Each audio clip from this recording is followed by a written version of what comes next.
Recruter des freelances ou recruter des salariés? Hello, moi c'est Christelle. Je t'invite à cliquer sur la cloche pour recevoir les notifications et à t'abonner à la chaîne. Recruter des freelances ou des salariés? That is the question. Alors, est-ce qu'il vaut mieux vraiment recruter des freelances ou des salariés? C'est une question qu'on me pose souvent. Parce que, avant tout, on a envie d'avoir une équipe performante, on a envie de fidéliser ses collaborateurs, on a envie de les attirer au mieux. Et donc, voilà, quid? Quelle est la meilleure voie? Eh bien, c'est à peu près la même chose. Pourquoi? Parce que d'une part, la façon de recruter tes salariés, ça va être la même chose.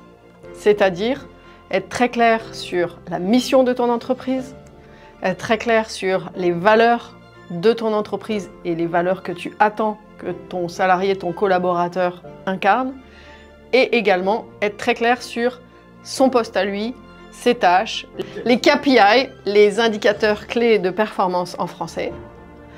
Et tout ça, c'est la même chose que ce soit un salarié ou un freelance. Ensuite, je sais qu'il y en a beaucoup qui vont se dire c'est beaucoup mieux si je recrute des salariés parce que comme ça, ils m'appartiennent, ils sont chez moi, j'ai plus de contrôle pour eux, ils sont plus engagés.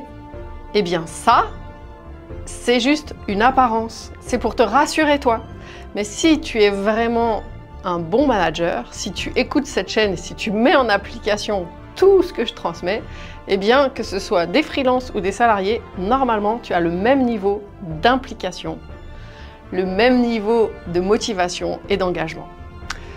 Alors après, ça dépend aussi de ton aversion au risque. Parce que recruter des freelances est beaucoup moins risqué que de recruter des salariés. Par exemple, si tu as une chute d'activité, eh bien les salariés en France, ils sont beaucoup plus protégés et ça va te coûter plus cher de devoir te séparer d'eux si tu as une chute d'activité ou si tu t'es trompé dans le recrutement, même si tu as une période d'essai. Une fois que tu es engagé dans un CDI, oui, ça peut coûter plus cher à la société.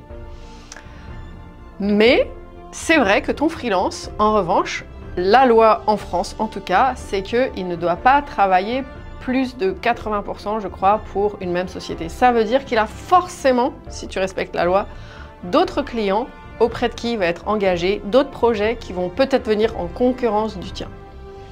Mais tout ça, si tu as travaillé les points que j'ai mentionnés dans la vidéo motivation, comment motiver tes équipes que tu vas retrouver là dans les commentaires ou dans les petites fiches, eh bien tu vas savoir comment les motiver et ce ne sera plus un problème. Merci pour ton attention, n'oublie pas de t'abonner à la chaîne et de cliquer sur la cloche pour recevoir les prochaines notifications. À bientôt!